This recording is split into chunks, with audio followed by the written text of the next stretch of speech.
Bienvenue pour cet instant des paroles de la vie éternelle avec Marc-Joseph. Aujourd'hui, nous sommes le 28 février 2026. 28 février 2026. Et je suis encore là pour te rappeler que ce jour est pour toi un jour de grâce. Donc, pas de panique, pas de déprime, pas de découragement, pas de baisser les bras. C'est un jour de grâce, qui veut dire tu détiens dans ta vie la présence de Jésus-Christ. Jésus-Christ est avec toi. Les circonstances sont très difficiles pour toi, mais Jésus-Christ t'accompagne. Les problèmes sont durs et difficiles, mais Jésus-Christ est ta solution.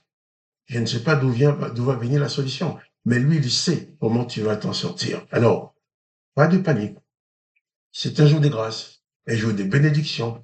Aucune malédiction ne peut agir dans ta vie parce que tu crois en Jésus-Christ, parce que Jésus-Christ est ton sauveur. Jésus-Christ a subi sur la croix les poids de toutes les malédictions possibles. Il a été frappé, maltraité, humilié, on lui a craché dessus, on lui a mis la couronne d'épines sur la tête, on l'a maltraité, on l'a traité comme un brigand. Les religieux faisaient la fête en voyant Jésus sur la croix. Mais Jésus a accepté tout ça pour que tu sois libéré du poids de la religion, pour que tu sois libéré du poids des puissances démoniaques, pour que tu sois libéré de toutes les condamnations que l'Éternel des armées a mises sur la terre. Condamnation à mort. Je détruirai l'homme que j'ai créé. L'extrusion à l'éternité. Empêchons-les de vivre éternellement. Jésus dit, celui qui croit en moi vivra éternellement, je le ressusciterai. Et Jésus dit également que tout est possible à celui qui croit en lui. Il dit, si tu demandes quelque chose à Dieu le Père en son nom, il le fera pour que le nom du Dieu le Père soit glorifié. Donc, tu crois en Jésus-Christ. Alors, pas de panique. Chaque instant est pour toi un instant de grâce. Parce que Jésus-Christ n'agit pas dans ta vie pour t'aider parce que tu as des mérites, parce que tu as fait du bien, parce que tu... Non, non, c'est pas ça.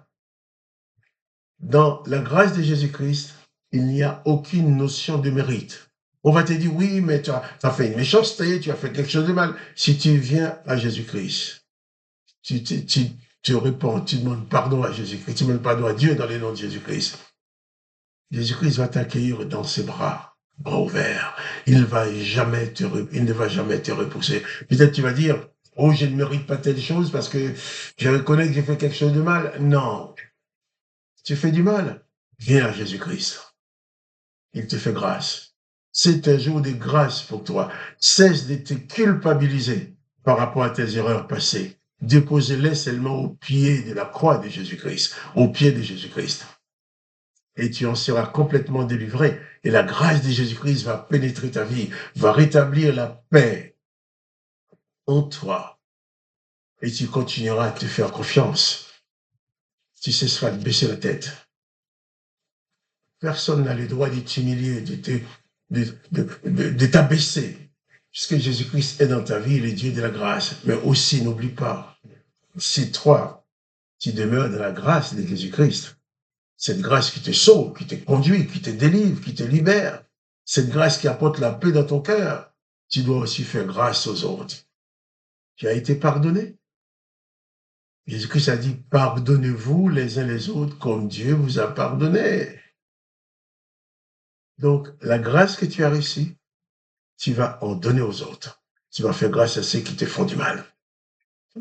Nous allons, excusez-moi, nous allons continuer la lecture de Matthieu chapitre 27.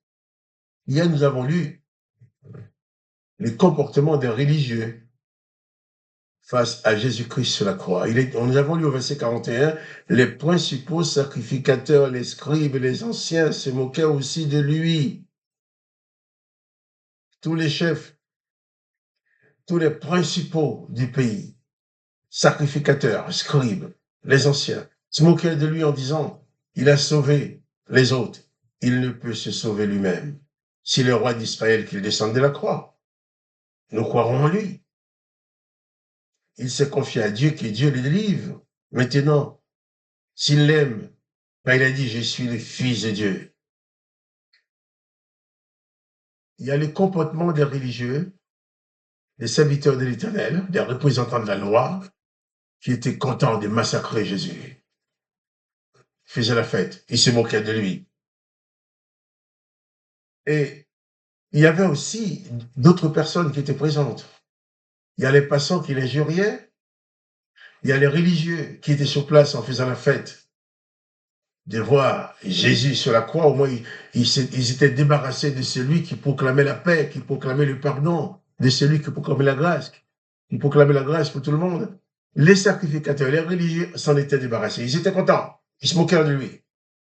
Et il y avait aussi des autres personnes. Oui, il y avait des autres personnes. Des brigands. C'était pas des religieux. C'était pas des gens qui pouvaient se dire des saints hommes. C'était des pécheurs, des brigands. Et au verset 44, les brigands crucifiés avec lui l'insultèrent de la même manière.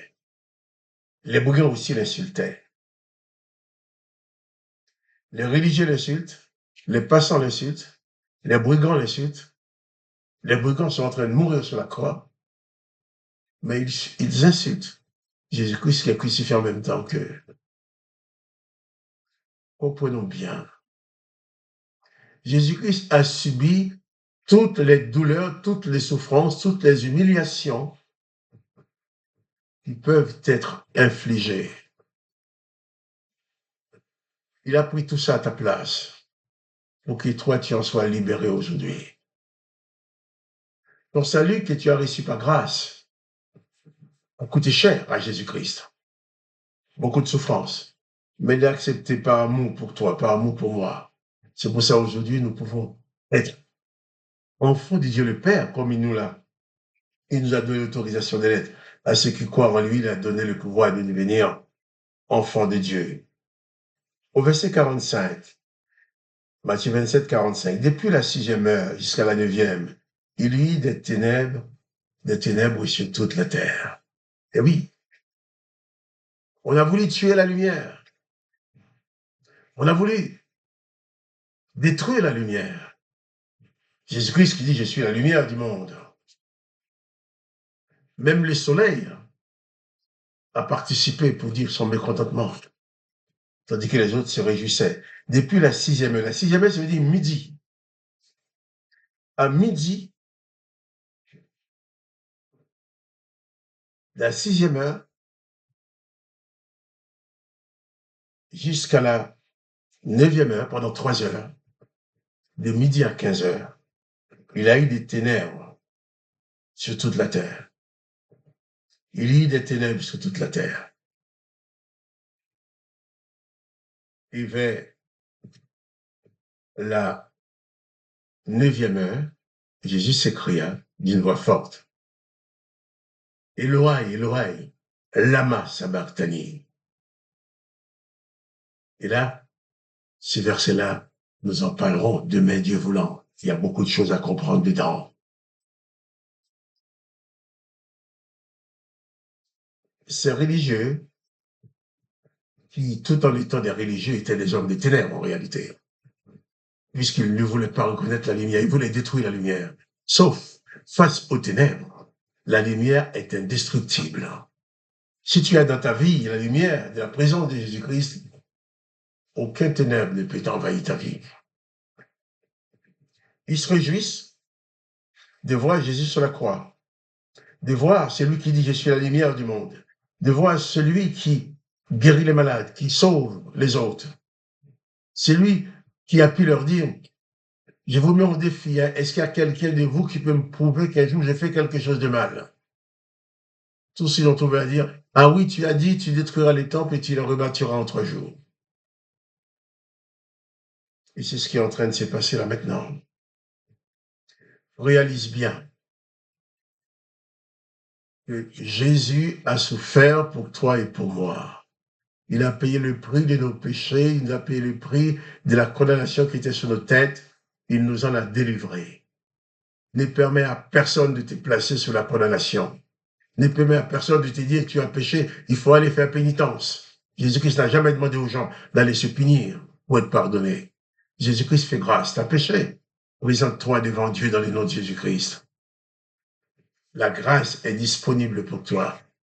Tu n'as pas à payer, pas une forme de punition quelconque, petite ou grande. Mais dans la grâce, il n'y a aucune notion de mérite. Jésus a accepté la mort pour toi. C'est pas pour que toi, tu puisses venir ajouter ton petit sacrifice. Reçois dans ta vie la grâce de Dieu. Que chaque jour soit pour toi un jour de grâce. Pour toi et pour ceux qui t'approchent. Si tu parviens à pardonner à tous ceux qui te font du mal, tu connaîtras le bonheur. Tu connaîtras la paix. Cette paix que j'ai dit qu'il donne comme pas la paix, il donne pas comme le monde donne. Mais il dit que ton cœur ne se trouble point. Alors que le nom de Jésus-Christ soit glorifié, que toi tu sois béni. Et quant à moi, Marc-Joseph, je te dis, nous allons continuer demain. Et je te dis, à demain, pour les paroles de la vie éternelle. N'oublie pas, pas de panique. Jésus-Christ le Sauveur est dans ta vie. Ne baisse plus la tête. Il est ton Sauveur, ton Maître. Il te pardonne. Il veut absolument que tu sois sauvé. À demain.